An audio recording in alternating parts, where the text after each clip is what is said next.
কেন পানির অপর নাম জীবন বলা হয়? জীবনের জন্য পানি একটি অত্যাবশ্যকীয় উপাদান।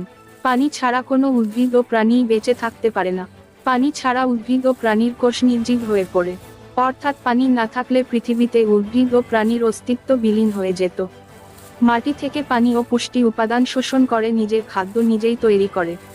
অন্যদিকে প্রাণী উদ্ভিদের ফল, পাতা ও শস্যদানা খাবার হিসেবে গ্রহণ করে। প্রাণীর খাদ্য পরিপাকের জন্য পানি মাধ্যম হিসেবে কাজ করে। আমাদের শরীরের সঠিক তাপমাত্রা বজায় রাখতেও পানি দরকার। একজন সুস্থ ও প্রাপ্তবয়স্ক মানুষের দেহে গড়ে 42 লিটার পানি থাকে।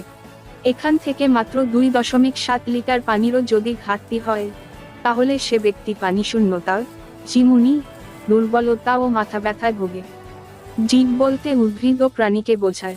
প্রত্যেক জীবের বেঁচে থাকা ও সজীব থাকার জন্য পানি প্রয়োজন।